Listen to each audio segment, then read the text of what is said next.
Good morning. I forget what the last video was about. I believe it was the orange peel motor.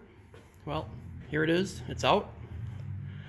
All in its greasy, nasty, crusty form. I have not done the official autopsy on it. Haven't gotten that far. Yep, Workbench is a mess. Not quite to that level of a certain person, but it's getting there. I think I rebuilt 3 of these dang carburetors now in the last 2 weeks.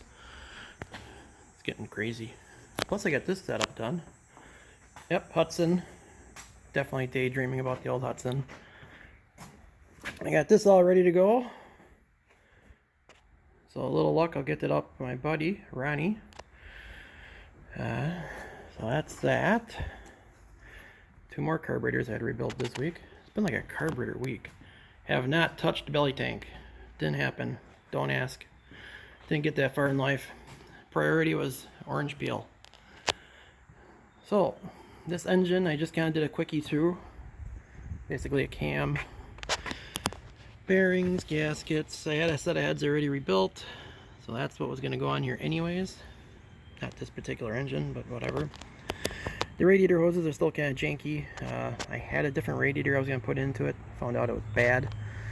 It was getting late last night. I was getting crabby, so I just kind of threw the old radiator back in. It's been fine. It's just crusty. That's actually a diesel radiator, because if you've been following along long enough, I actually did have a 6.2 in this thing. But that's another story. So I broke the cam in, already changed oil, test drove it. Runs really good. Very happy so far. Still got the crusty Q-jet under there, just to keep Mr. Heavy Chevy happy. Got to rebuild that yet. That thing's beyond wore out, but it works. So, the engine that was in it, little back history here. Like I said, the orange peel, I put a diesel in it. It was not a diesel truck, obviously, because 1980. 6.2 didn't come out until 82. So I built the motor in it. Everything was working great in it for about the first 4 years I had the truck. And then one day on the way home from work, this threaded rod broke off that holds the air filter on. And all of that threaded rod went into number 8 cylinder. And that is the number 8 cylinder out of that 6.2 that was an orange peel. Yeah, that pissed me off. So, there again, middle of summer, I needed my truck. I had a 86, I want to say, 85, 86 C20 sitting at the farm. Uncle and I were going to plan on parting it out. This engine ran pretty good. Body in that truck was, in today's standards, really good. Back then it was like, why bother? So, yanked this motor out real quick. All I did was I put an intake on it to get rid of the EGR intake and all the pollution bullshit. A set of chrome valve covers, which I absolutely hate chrome valve covers, so I probably just put them on here because it's good enough. I put a water pump and a fuel pump in it, and I stuffed it in the truck. Even used the clutch over from the diesel. That was exactly 10 years ago, 2 weeks ago. I actually found that in my records. I was pretty shocked. So that engine's been in there for 10 years. When I put that engine in orange peel, my goal was to make it through the summer. I never expected it to go 10 years. And going off my records, it's about 120,000 miles I put on it. The truck it came out of, I want to say, you know, it was those early GM dashes, so it doesn't have the 100,000s mark. I think I said 60, and that truck had way more than 60.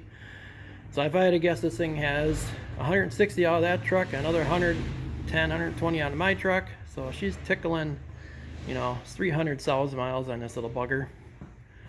It's always had a valve tick or lifter tick since I put it in. It's always used a little bit of oil, not bad, but the last 2 years it's been really using oil, and she's been leaking.